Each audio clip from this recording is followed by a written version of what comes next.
LT, it's always great to see you at Chargers training camp. What jumped out at you today when you were watching this year's team? Oh, the defense. I think the defense won the day. And that's pretty typical of like the first day of camp with pads. Okay. The defense always has high energy and they make a lot of plays. In particular, I think Jason Verret, he was as advertised today, all over the receivers, man. He looked like he is ready to take that next step into being, possibly a shutdown corner. I don't want to put too much pressure on him, but I think he has that potential. And then Brandon Flowers on the other side, man. Those guys together, I'm really excited to see them progress throughout the season. And then Melvin Gordon, I wanted to see, kind of how he handled the first day in pass, and I think he did a great job.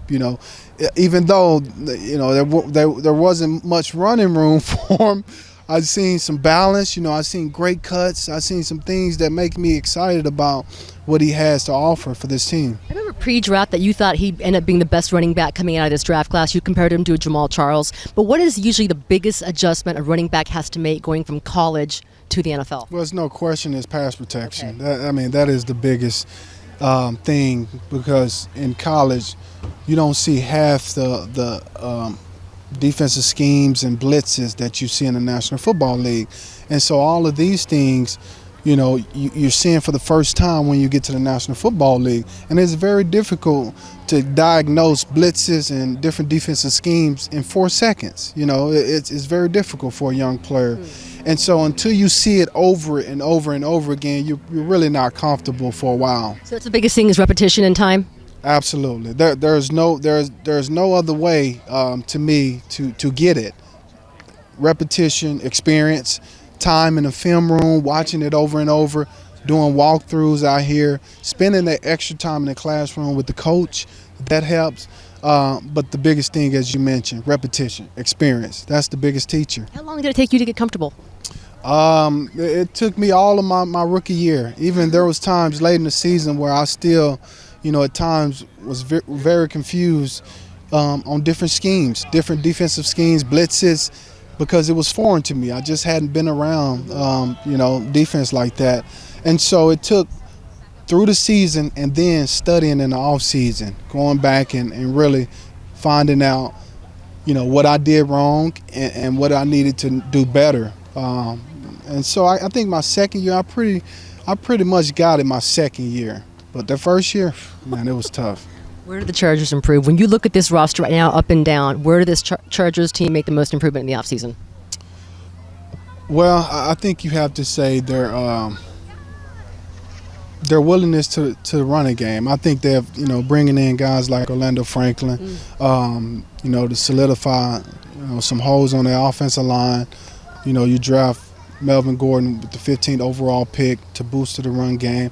I think that's where they have to make the biggest improvement. This team was 30th in rushing the football last year, and they need to create balance. Frank Reich, the offensive coordinator, has talked about that.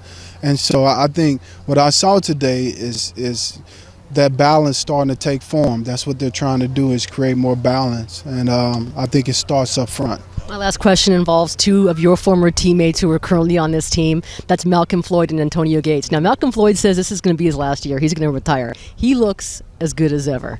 And Antonio Gates, how important are those guys to this team? And can you believe they're both still playing? Well, yeah, I think, I can believe they're still playing because those guys are very competitive. I remember the basketball games we used to have at my house, man. They always got pretty competitive. So I know the type of guys they are. When you talk about Malcolm Floyd, I tell you, he always comes into camp on shape. Like, he puts in the work in the off season, and he comes to camp ready to roll. And he looks like it. Whenever he steps on the field, he looks like, like he never had a break.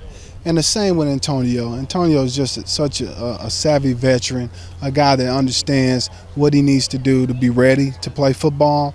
And it is no secret or is no surprise that they're still playing at a high level. One thing, you expect this to be a playoff team this year? I mean, you can't predict injuries and everything else, but based on what you've seen, and then the quarterback they have. I think so. I believe Denver takes a step back. I think losing Julius Thomas at the tight end position and guys like Wes Welker, it's going to hurt that offense a little bit. I think they take a step back, and I think the Chargers take a step forward. So I think they'll be right there to compete for AFC West title. And obviously, if they win the AFC West, they're in the playoffs. That's the easiest road to the playoffs. Thank you all, team. Yeah, you It's a got it. pleasure.